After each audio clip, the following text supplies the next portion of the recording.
different avenues emerging. In the late 90s, the advent of consumer-grade digital cameras and inexpensive audio equipment brought the rise of the independent film community. Anyone with the dedication and the drive could produce a film. And that's exactly what happened in the world of independent animation. If you had an interesting idea, you could finally just make it. Everything you needed was available. There were obtainable goals and accessible software. And of course it was limiting, but it was all about getting your foot in the door. Flash and Newgrounds became the two most useful learning tools for young aspiring animators and game designers. And it really democratized the production and the distribution of animation in games. It bred a generation of artists whose individual creativity could flourish in mediums that were typically very labor-intensive. It was the new flipbook. But rather than finding it in a cereal box or the corners of classroom textbooks, it was online for everyone to see. These kids in their bedrooms were building massive audiences before the age of social media. But it wasn't just a community of appreciators, it was a community of like-minded creators, all inspiring, critiquing, and elevating one another. As Tom Fulp said, "The world is full of gatekeepers, and the web was the first place where anyone could share anything with everyone. Everything by everyone. Animators, voice actors, programmers, illustrators, and musicians, there was a portal for each one to submit and grow and learn. And it's that tight-knit community that's really responsible for the site's longevity and success. Newgrounds is unique in that it's one of the few independently operated sites that survived the dot-com bubble without being swallowed up by larger digital media conglomerates like Google or Amazon. And it's always been heavily creator-focused, which is why Newgrounds today isn't nearly as large as it could have been. Total creative independence, unfortunately, isn't very lucrative. And that's why you saw many creators use Newgrounds as a springboard to YouTube, which in the early days was much more beneficial for web animators due to its higher ad rates. Until, of course, it was overrun by user exploitation, which caused a shift in YouTube's monetization priorities in 2012, from a view-based model to a minutes watched model, which once again made high-quality short-form content much less profitable. And it left a lot of talented artists without a revenue source practically overnight. But it never stopped them. In fact, some of the most creatively exciting content on the internet still comes from those artists raised on Newgrounds. And there's also been a lot of successful mainstream crossover. Animation teams like Studio Yada, which started out as just a freelance text submission on Newgrounds in 2012, has since worked on projects like Skullgirls and Cartoon Network's OKKO. Or creators like Thomas and Adam Vian, originally known as the Super Flash Brothers, are now first-party Nintendo developers with snipper clips on Switch. You always hear about the CalArts class of the 1970s that went on to lead the Disney Renaissance. A community of like-minded individuals all challenging and motivating one another, eventually transforming an entire industry. And right now, we're on the verge of another animation revolution, only this time, it's the class of Newgrounds. It was the advent of television that wiped out theatrical cartoons, and cable wiped out broadcast cartoons, and now we have the internet. But the medium itself hasn't disappeared. It's just evolved. So ignore the claims that traditional animation is dying or dead, because it's not and it never will be. We're just in the midst of another generational shift. And when compared to legacy media, new media is still in its relative infancy. And we're figuring out where animation fits into this new system, but the foundation for the future of animation has already been laid. It's a whole new playground for creators.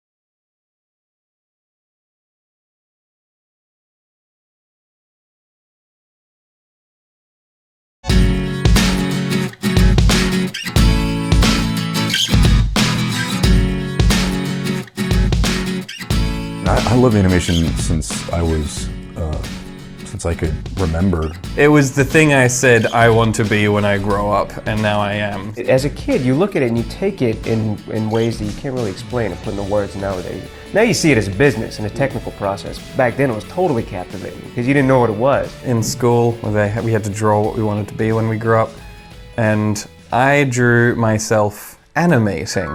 The animator that I drew myself as was fat and bald and had a big moustache. My hair was brown for some reason, and I had a circuit board in my hand, and I was pushing together two exposed wires that were sparking, that was connected to a TV, and it was making a cartoon frog appear on the TV.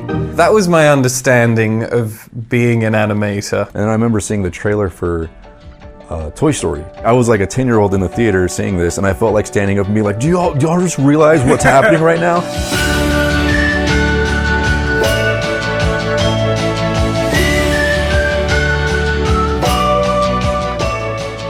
I think the moment where I realized it was something that I could do was either watching Wallace and Gromit, and then there was an episode of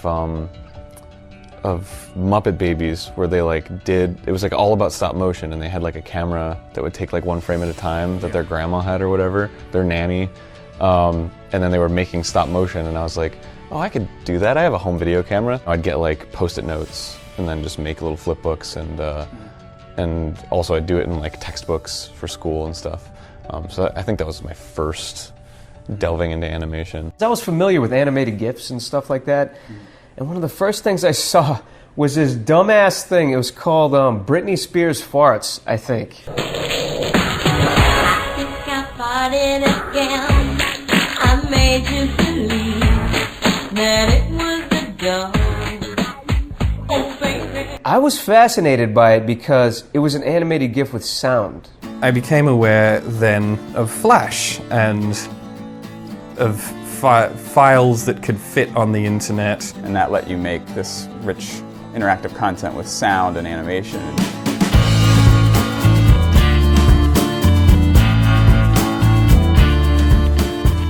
Oh shit, stick cartoons. I mean, now it's kind of like it's so overdone, but back then it was just like, wow, this is wild, you know? And that sort of just set, the pace for everything after that. And I said, okay, so there's a way that you could do this. And I think I saw that on Newgrounds. Newgrounds was a huge part of that. I started the site, I guess it was senior year of high school. We got free web hosting space from our ISP. Like you get like 2 megs with your dial-up internet access. And so I just immediately, made a web page and started dumping stuff on it. The first game I made was Club of Seal, which became kind of infamous. I am an animal lover, so it wasn't meant to be that malicious, but just no one had made a seal clubbing game yet, so I thought I'd tackle that.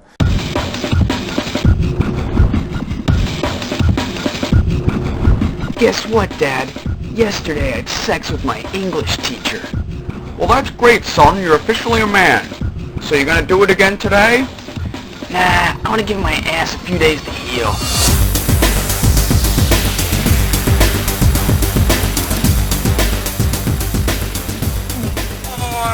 I watched Newgrounds for a while, ever since Assassin, and then I learned what program it was, Flash, and I was like, oh, I could probably get that and do something with it. I skipped half of the 10th grade to sit at home and figure Flash out.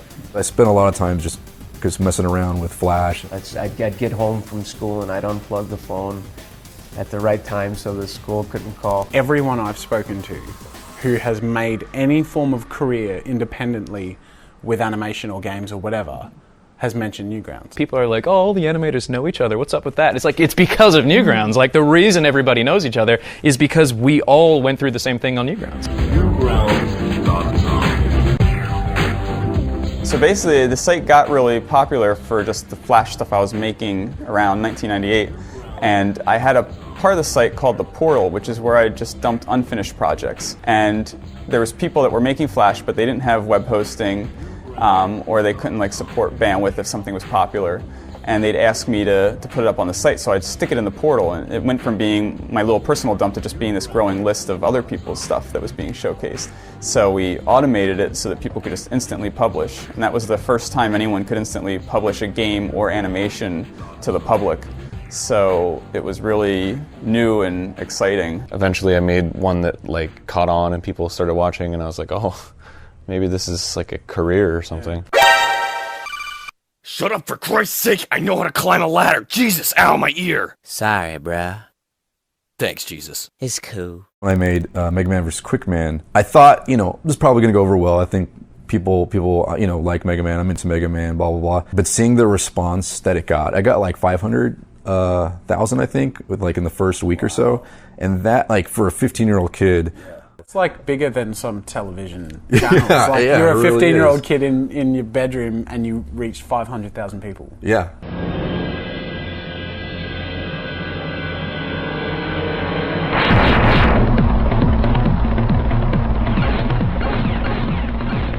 I have this weird, vivid memory of going to my backyard. We had a big trampoline, just laying on the trampoline and staring at the night sky and being like, what did I just do? This is crazy. Like, I can't process what's happening. When I released Metal Gear Awesome, I was pretty soon after contacted by MTV, and they wanted like more shorts, the Awesome shorts. That was my first like, oh man, this is a career now. I didn't know about Newgrounds until later, until like 2010. I realized that every cartoon that I had been enjoying for several years on YouTube had been coming out of Newgrounds. So there was a period of time on where Newgrounds was really picking up, and it had this all-star cast of people that were very much like, they're kind of like a Newground grandfather, elite kind of, you know, upper echelon, the stars of the show. I started doing things that no one saw anywhere, but then I would work on them in my mum's office. These were the guys that then drew in the new audience. What are some of the most substantial pieces of content that blew you away? Adam Phillips, when he came along with Bitey Brackenwood and all those, he was definitely showing people Flash, you know, could do more than just their idea. A lot of people had an idea of what web animation was. They kind of pictured some like gradient fills and bad audio and stuff. But so Brackenwood really showed people what was possible and inspired a lot of people.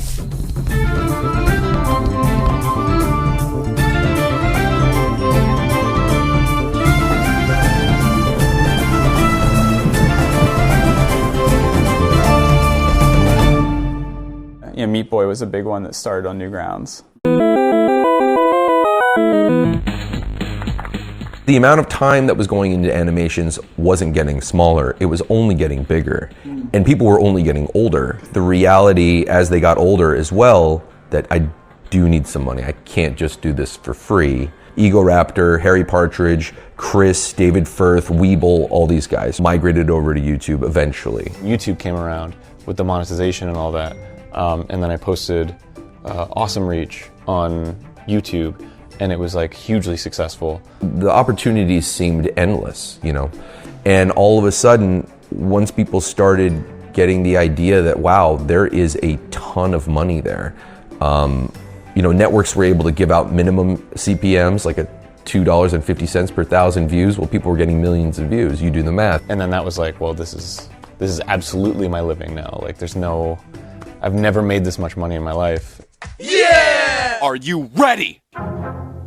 Ready doesn't even fucking describe it! If you're starting out on YouTube and you don't have already a following, it's very difficult because you're starting from the very bottom, right? If you have, let's say you're coming from a forum about Yu-Gi-Oh! Or something, I have no idea, like you're really big on the Yu-Gi-Oh! Scene, and then you come to YouTube and you have a channel about Yu-Gi-Oh! You're gonna have 10,000 people that are gonna watch you off the, you know, from the beginning. Same with Newgrounds. When Aaron and I and you know, Oni and all them were starting on YouTube, we had this big push of people, and we found new people obviously on YouTube that weren't really using Newgrounds. It gave animators who would never have had the opportunity to reach as many people a venue to do that. It gave people a venue to build audiences. Wingardium Leviosa. Stop it, Rod. Stop. It's Leviosa. Leviosa. It was sad when they would stop uploading to Newgrounds. And when you talk to them, like I've talked to most of them about that stuff, it's never like any sort of like malicious type thing. It's more just like they stopped making the time. I love that website to death. I mean, unfortunately, I don't really post there anymore, but like I love Newgrounds. Like I owe so much to that website. You realize that about everyone. Like I'm a big fan of Egoraptor. I haven't actually watched like a lot of these Game Grumps videos. Like I haven't, you know, I would still say like, oh, I love Ego. I love everything he does. I want to hang out with Ego, but it's like I'm not actively doing it because, you know, your life moves forward and you get busy with things. And that's basically what happened with a lot of these guys is their life moved forward and they got busy with YouTube and just sort of, even though the love didn't go away, it was just not a priority. You know, users started shifting where they were starting to browse through, Facebook or watching their movies on YouTube or not really engaging in individual websites as much as they used to. They kind of get into these social communities and they kind of exist within them. YouTube was on everything. It's on your phone, it's in your emails, it's on Facebook, it's on Twitter, it's embeddable. It was it was just there. It was everywhere. If someone had told me like back in 2011 that animation's going to be dead tomorrow on YouTube, I'd have been like, yeah. A lot of animators who were starting to make a lot of money assumed that train was going to ride on forever. That they were able to fly off into the sunset and nothing was ever going to, it would only get better, it would only go up. But instead, it just exploded and crashed and imploded on itself. YouTube at the time was still a very new platform, and as such was faced with people seeking to exploit the monetization system by inflating their view numbers. A notable example of this were people referred to as reply girls, who would post quickly made low-quality videos, typically with cleavage visible in provocative thumbnails, to lure people into clicking. In an attempt to combat videos like this, YouTube changed its monetization algorithm in 2012 so that instead of paying YouTubers for the number of views they gained, they instead paid per minute of the video watched. In theory, this would combat poor quality content cheating the system, but in practice, quality short-form content faced an immediate disadvantage. It was overnight. It was overnight. It's absolutely overnight. It wasn't just my analytics. I saw this, and I had talked to people who work at different YouTube networks, and they've said it was, wow, just gone. Short-form creative content was battling people who were willing to throw, tits and whatever in a thumbnail. The system that now was asking for longer content and more regular content, and then also gaming. In terms of the effort and time that goes into it, it's not comparable. If you play video games like a Let's Player, you can kick out a video a day. Does independently produced animation have a future on YouTube? Quite frankly, I believe if things don't change, it won't. Not long after this time, Ross O'Donovan, also known as Rubber Ninja, created a video describing how this problem has a significant impact on animated content. His video gathered a lot of attention and helped raise awareness of the issue, especially for people entering into animation. So in the video that I put out, I basically brought to the attention of everyone. And it was interesting because randomly Mick put up a video while I was working on my video. We didn't even know we were both. That was completely coincidence.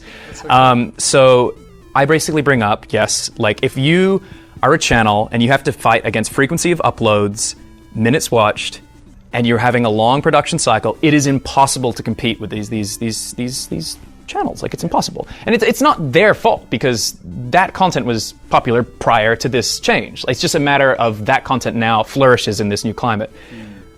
So the thing with YouTube is they were not aware when they made this change. It was not an active attack on high-produced content. If you go to Wikipedia and you search reply girls, right, you'll get an article that will state that it is documented, it is fact, that YouTube changed the algorithm to a minutes watch model because of that abuse of the system. So in doing so, without even thinking, how could this affect all these people on our platform, they kill the livelihood of thousands of channels overnight without even a second thought. It would have been easier back in 2011 and all that for animation YouTube, but now every view you get on YouTube is just, you need it. You absolutely need it. People started trying to manufacture viral videos.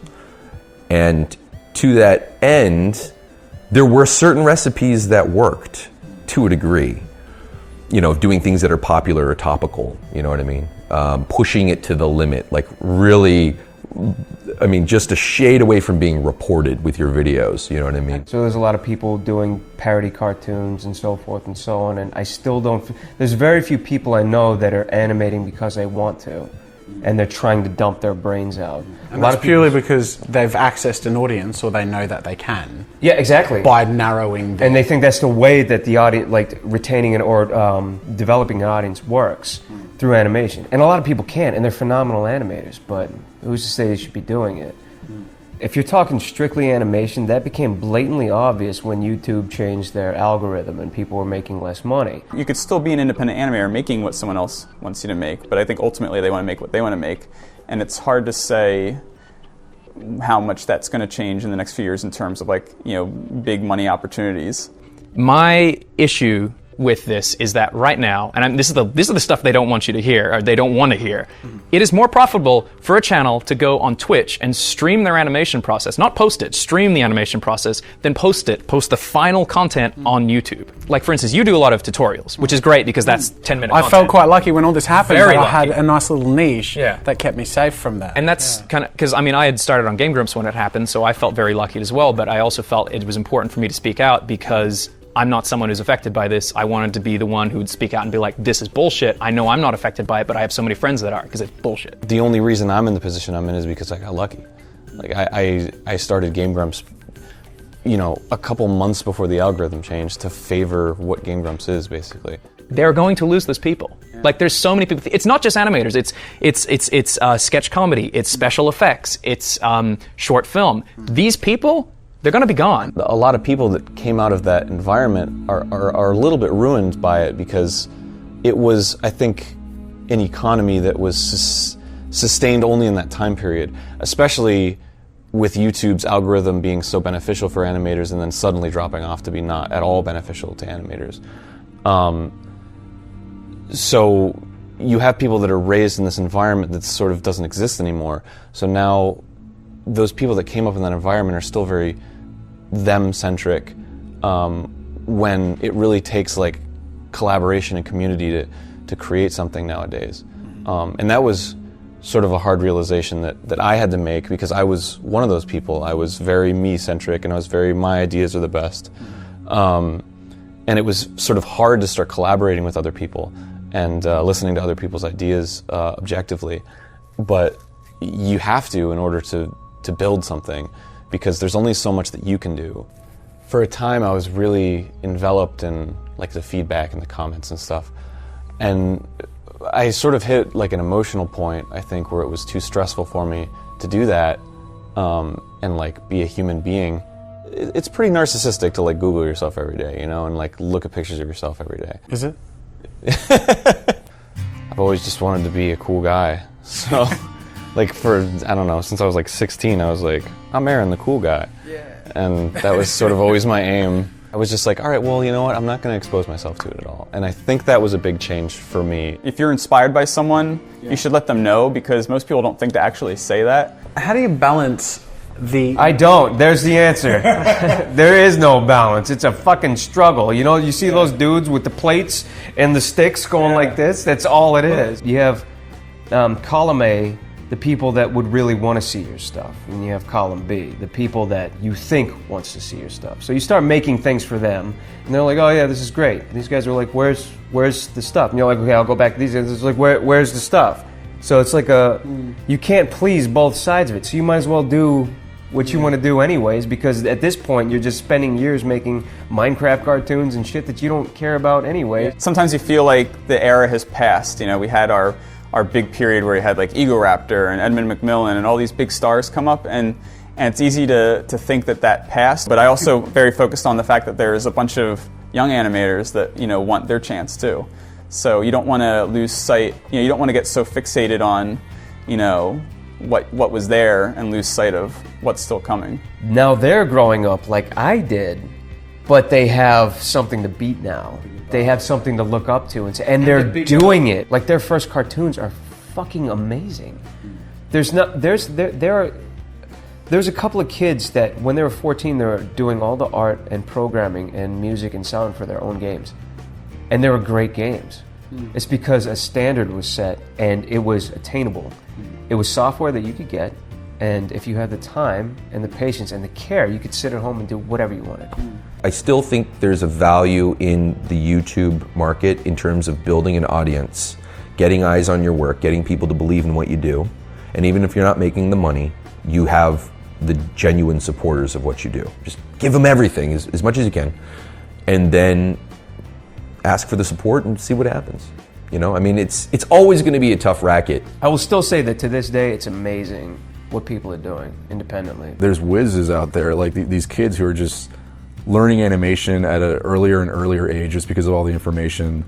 I think, you know, there's a lot of, crowdfunding is this whole thing now where if you're passionate enough and you get enough people to see your vision, you can go places. Now with the internet, there's so, like, animation in any form has a chance, which is really exciting. Like if you're really good at 3D or 2D or claymation or stop motion, whatever you want to do, there's a place for that, and you can find an audience for that. What's bumming me out is that with the push of gaming and the very apparent lack of support, financial support especially, for animation, that there are fewer and fewer people motivated to even try animating. I'm just curious how many people are sitting around trying to be Let's Players that could be the next Harry Partridge, but they're not motivated to. A lot of people get into animation because they think it's fun, but do they like storytelling? Do they want to be a script writer? Do they want to be a movie director?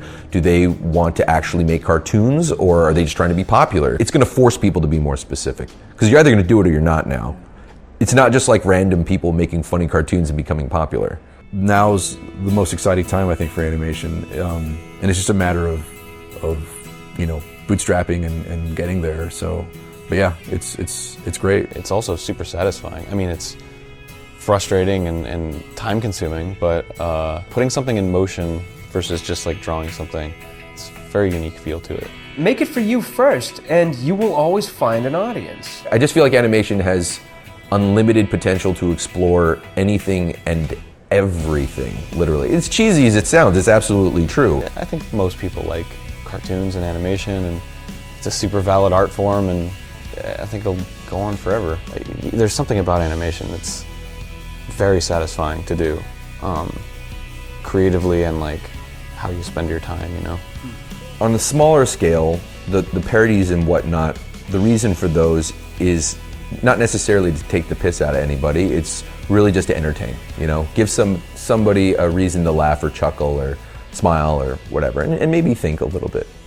But I think on a grander scale, in terms of storytelling, it is changing people, even if it's just the seed of an idea. How do you feel emotionally? Where do you go when you're creating? Well, that's kind of a dark answer, but life gets a little complicated for me sometimes. I stack thoughts on a little too much. For me, content creation and animation is an escape from all that. It shuts my brain off, so I don't have to worry about things or people anymore. But the outcome is always pleasant. People who may or may not be in the same boat as I am will be entertained.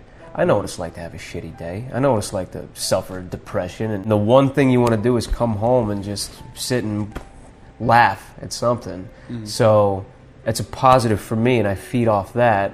You know, I don't get it when the other guys are like, I got the shittiest fucking email today. I get great emails all the time, man. I'll say it right there. I get great emails. I get all kinds of thoughtful stuff from soldiers and people that are in dark times that with something so small, a 30-second cartoon that you made just changed all their shit around. It's great. It means so much. Like I was having the worst day. You know, my dad died, but you made me crack a smile. It's like, well, okay. That's great. I'm glad I did that. These animators started out because they found a passion for storytelling through animation, using new and exciting tools. Making money from animation is hard, and the industry has had its ebbs and flows, but I believe that there has never been a more exciting time for independent animators than today. There are unlimited stories that can be told and unlimited ways to tell them. The technology available to us allows anyone to find their voice in animation, and the internet in the age of digital distribution allows anyone to make a way for their voice to be heard.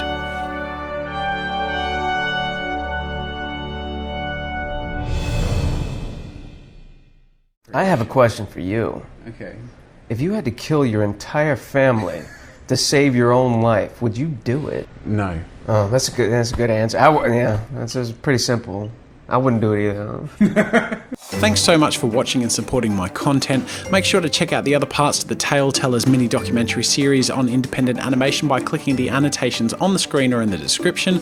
And if you haven't already, make sure to like and share this video if you enjoyed it, and subscribe to my channel for more art and animation content.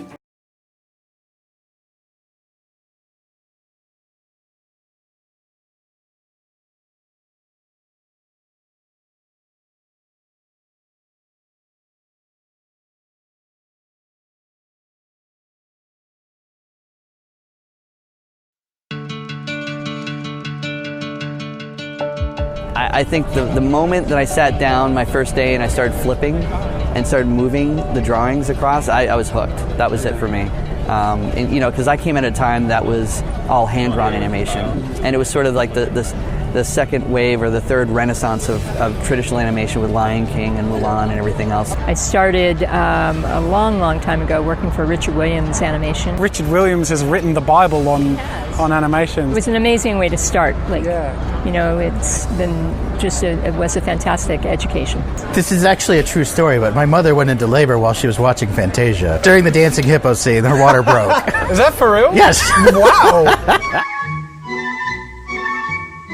Today, animation is everywhere, both on the big screen and on our small screens, tablets, phones and internet browsers. Today we see animation take form in all kinds of scopes, mediums and genres, and it's something most of us take for granted.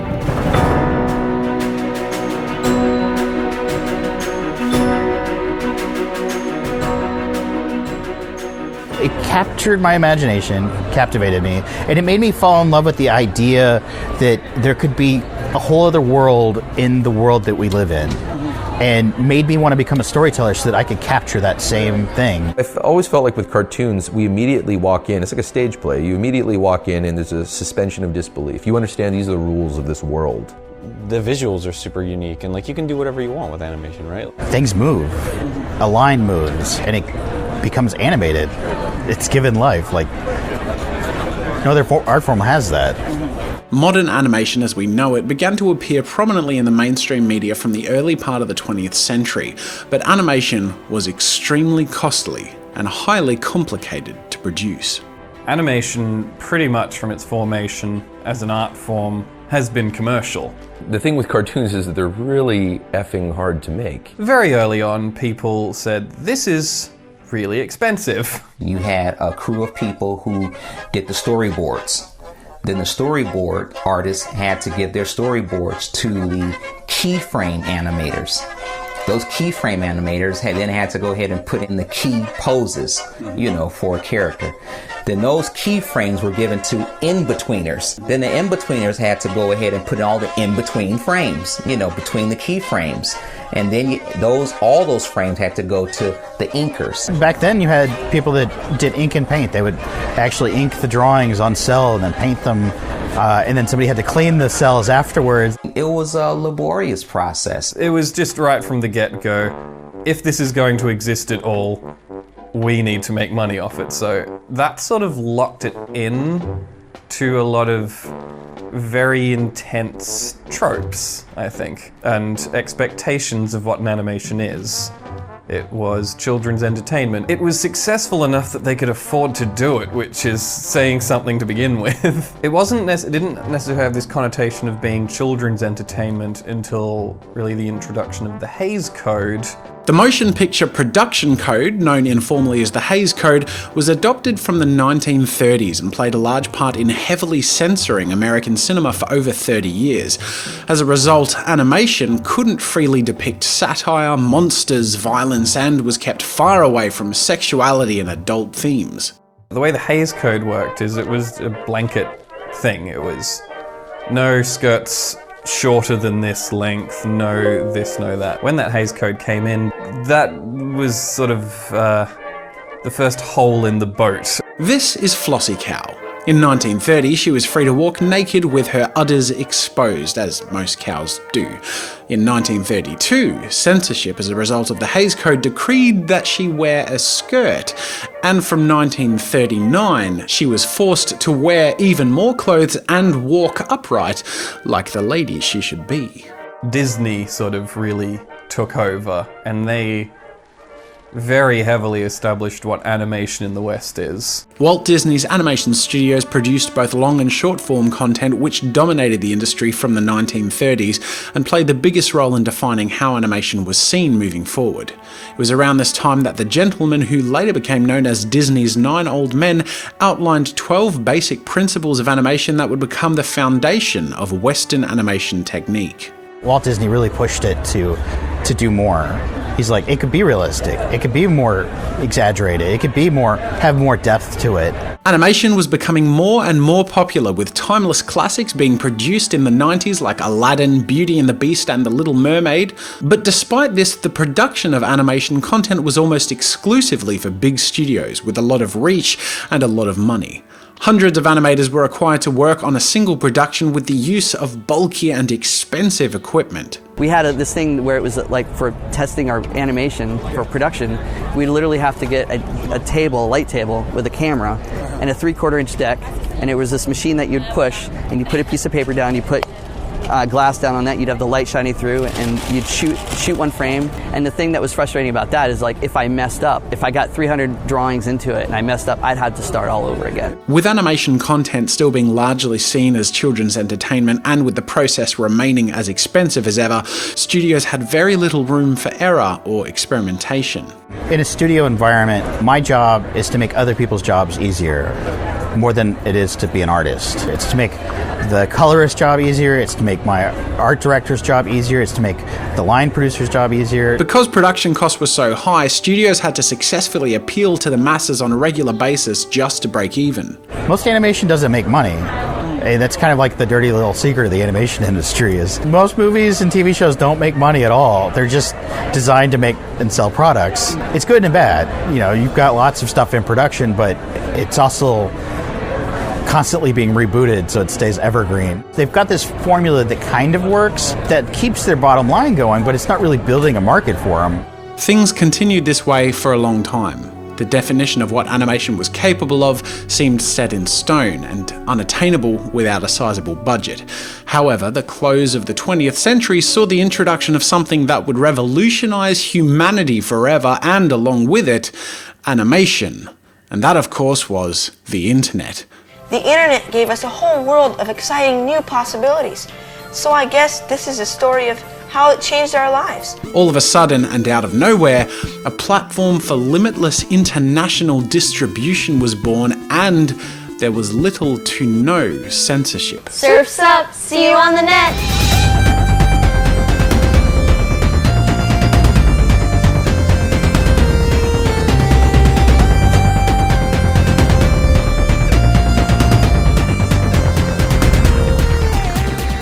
What if a kids show, because that's what animation is, right? What if a kids show was rude, is always the concept. That is still a hard thing to push in the industry, but with the birth of the internet and independently published animation is now more accessible, now I think we're finally in a position to see that shift start taking place. In 1996, a company called Macromedia purchased a company called FutureWave, and with it, a program called Future Splash Animator. They continued to develop the software and renamed it Macromedia Flash, and due to its vector-based format providing very low file sizes and its growing interactive capabilities, Flash quickly became one of the most highly used applications for web browsers. The first things it had was like keyframing. Eventually they added sound, which was a big deal again on the web because there wasn't a way to do sound on the web. The key for it was, one, it was small, it would stream, so it could start playing before everything loaded, which again, not a lot of bandwidth, a big deal, and it worked across browsers. And again, this is like early days of browsers. That was a huge deal to be able to do this advanced stuff across browsers. Millions of animations, games, and applications produced using Flash were engaging millions of people around the world. The internet allowed short-form content to become popularized. It became, things became viral. For animators, like individual animators, allowed them to reach such a huge audience. I mean, it was amazing. The animation industry was pretty bleak at the time, right? There was no more 2D feature films being made. Flash started becoming more and more prevalent. The stuff that was getting attention, that was like what's really pushing the web forward, it was almost always Flash stuff. It had a very, almost like a rock star culture community, right? It was a very tight-knit community. Because of all this software and availability, we can do this now. We don't have to rely on the big studios. Probably the single biggest contribution that Flash has made, and I'm sure people argue with me about this, but it's really about video. It made video possible on the web. It probably 10 years earlier because of that. And so things like YouTube and Vimeo, pretty much any place that uses video, that was because of Flash. Now, kids are growing up watching YouTube. I know a 9-year-old who, with an iPad, who says, my favorite games are Minecraft and YouTube. Just consuming independent content is normal for him. As consumers that want to be entertained, and they are seeing animation do things that they wouldn't have been able to see since the introduction of the Hays Code. Flash took the web by storm and dominated the sphere of shareable entertainment and in particular animation content. However, in 2007, when Apple released the iPhone and sparked with it the era of smartphones, they at the same time rejected the Flash player, which resulted in many people expecting the imminent death of Flash and animation online. There was a phrase that became sort of like a catchphrase that I heard a lot, which was Flash is dead. Yeah. And it was this sort of, it was said in a way that was just like, stop trying. We had to defend that why would we have to defend that? We're using it. Not a lot of people understand the difference between Flash, the authoring tool, which is technically Flash Professional, but people just call Flash, and Flash, the runtime plugin player. Most people, they're all talking about the Flash player, but it was that confusion that would make it really difficult for people using Flash Authoring Tool, where it's the best tool for them, but then they're going to talk to a client and they're like, I'm going to use Flash. There's just this like branding block almost. It's still one of our most popular programs. Tons of people are creating amazing stuff with it. In 2016, they unveiled the newest evolution of Flash, renamed to Animate CC, delivering with it even more innovative tools for animators and support for HTML5, WebGL, and HD and 4K video rendering. So over the past couple of years, we'd actually been rebuilding Flash, like literally from the ground up. It's literally been this week. In the last few days, it's like the rebirth of Flash, essentially, and it's being well received. Because I think during that downtime, a lot of people who kept using the tool felt a little bit abandoned. And that's pretty natural. Yeah. And they were. Like, let's be frank, they were not getting the same attention from us as they had in the past. The reaction this week to the announcements has blown us away. And it's actually been way more positive than we anticipated because you've dealt with negativity for so long. Exactly. It's like a rebirth, and that's how people are accepting it. So that's really great. And the other thing is we have focus now too, like internally on like, okay, we build the world's best creative tools. We need an animation tool, and we have that, and this is where we're going to focus our efforts on that. And with the platform able to output multiple ways, it makes it just so much more valuable to so many more people. Who knows, what platforms are going to come down in the future. We're Adobe, it's the big company. A lot of people see it as like a faceless corporation. But the reality is that the people who work on the tools, they're super passionate about this. And that's not just for Flash. Like, I'm on the Creative Cloud team now, so like across all the tools. Everyone here is just super passionate about enabling people like yourself to just create amazing things with it. Now, I can't say for sure what lies in store for the future of Adobe Flash, now Adobe Animate, but I can say that with the ever-growing list of animation programs becoming more powerful and more accessible, and with an industry giant like Adobe building its resources and tools for animation, the future of independent animation is looking very bright. Animation is seeing a new age of accessibility and innovation. It can be consumed and created by anyone on the planet. As a result, the big studios have been forced to adapt and innovate to compete with the new wave of creative freedom born with the internet age. In the past, animation studios were also heavily dominated by males, and gender equality and creative leadership roles was unheard of. Today, non-profit organizations like Women in Animation are playing an important role in speaking out for gender equality in the industry so that animation can continue to grow to be inclusive for all genders, both inside and outside major studios. Back then, there were not that many women in the business. I think the big difference is that there are a lot of women studying animation today versus, 20 years ago or even 10 years ago. So our goal here is with Women in Animation is we're a volunteer advocacy group that was founded a while back. About 2.5 years ago, a group of us relaunched the organization, really to really get more women into the business. I think that's Gina Davis's line about like if girls see more images of themselves in different roles, they go, oh, I could do that. And so we're trying to walk that walk. And we're getting a lot of interest. A lot of companies are like, we really want to change this. You know, they can make a difference in terms of content. Today, no matter who you are or where you're from, you can access the unlimited possibilities of storytelling through animation. Technology will continue to become more powerful and accessible and affordable, and education is freely available on the information superhighway. And with all of this, the future holds a bright horizon for storytellers who have the next great tale to tell.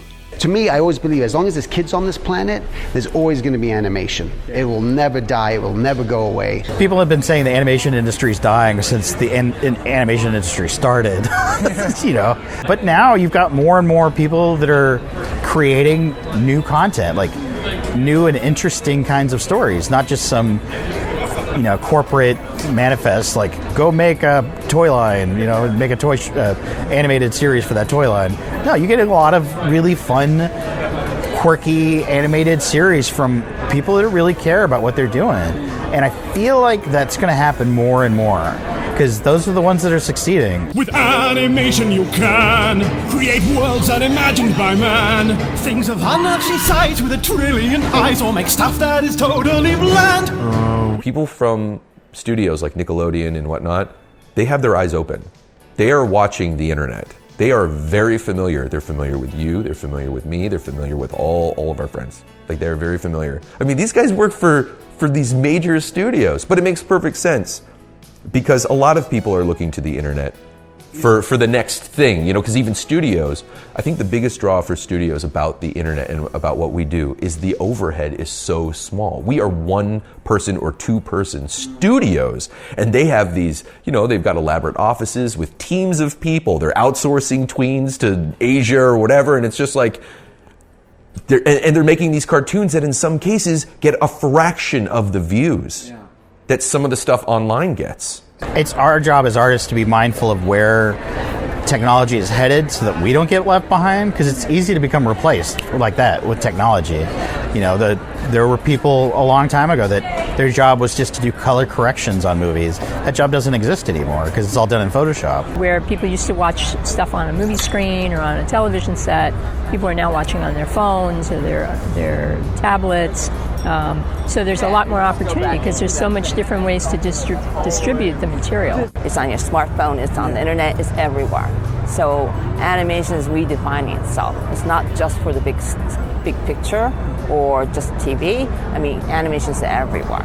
You know, we got to evolve. We're evolving. You know, we've gone through this in the whole history of art before, where even the illustrators back in the day panicked when photography came because they were doing illustration, but now photography was replacing that, so they no longer had to draw the men's hat or the things for the catalog. Someone can go and take a really good photo of a landscape, and someone that paints a landscape might say, you didn't even have to make that come out of your hand.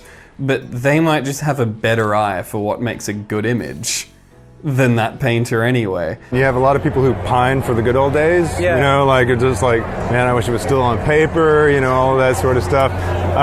But like, to me, the technological advances in animation have made it so incredibly accessible. Like, not to sound like the old guy, but like, when I first started to learn, you know, you'd have to shoot everything on a Super 8, send off your film, wait 6 weeks for it to come back, and then you're like, oh, that's where I made the mistake. And then you would fix it. And now I'm looking at portfolios on a Cintiq that has all the software built into it, and I'm like, well, that doesn't really work. And the student literally has a chance to be like,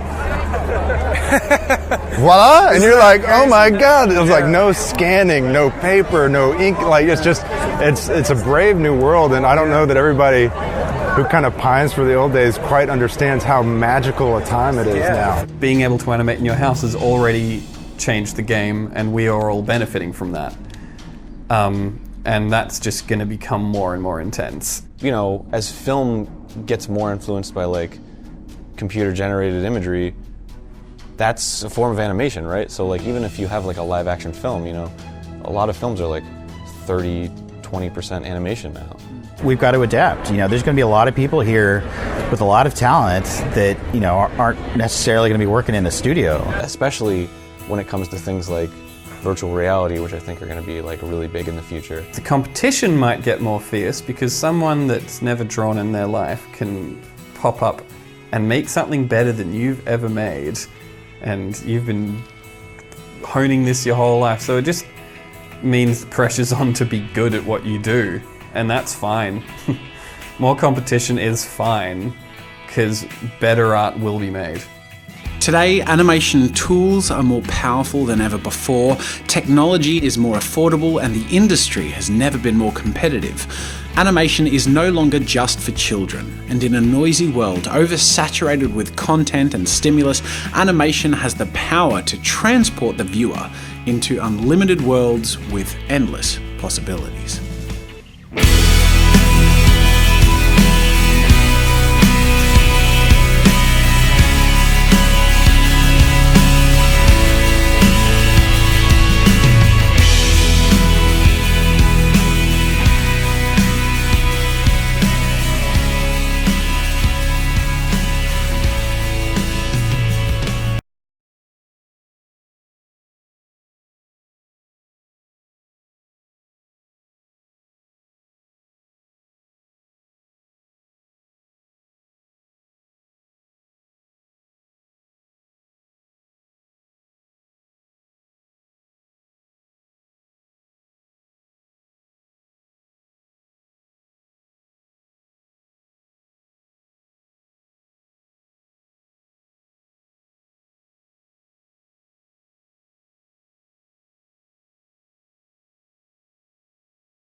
And a waterfall of dreams is all around me.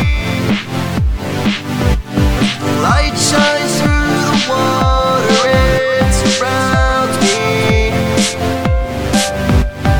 Floating deeper and my breath is leaving. I see your hand above and I'm reaching for you.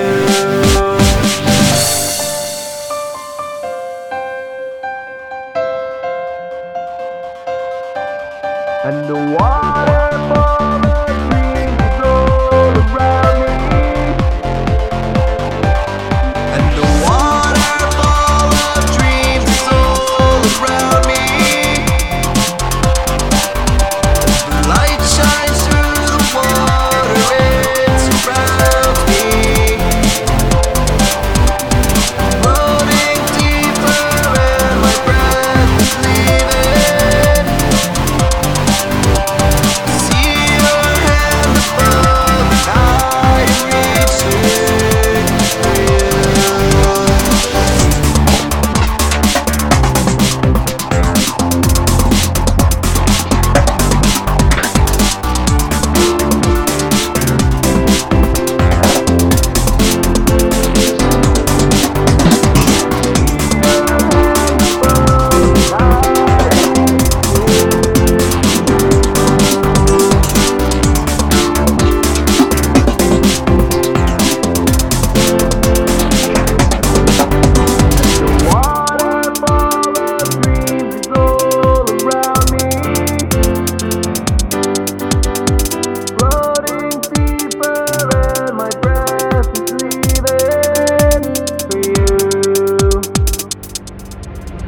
And the waterfall of dreams is all around me.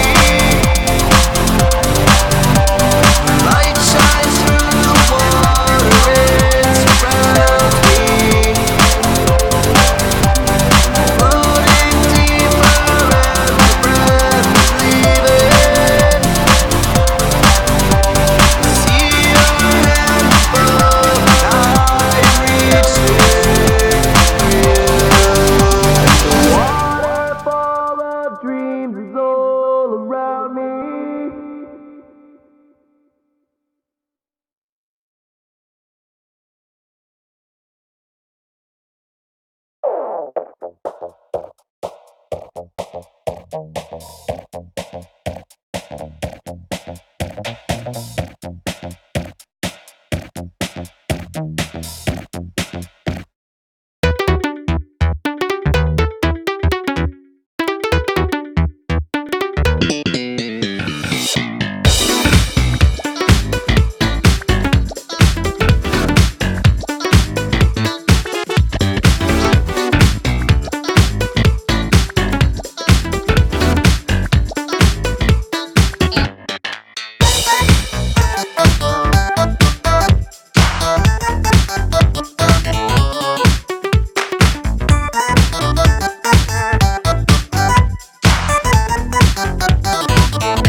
And the waterfall of dreams is all around me. The light shines through the water, it surrounds me. Floating deeper and my breath is leaving. I see your hand above and I'm reaching for you.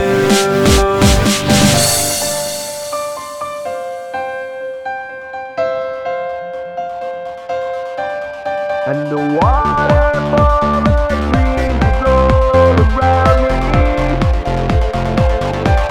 And the waterfall of dreams is all around me.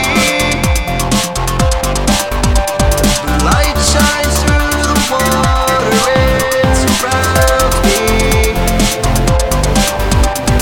Floating deeper and my breath is leaving. See your hand above and I'm reaching for you.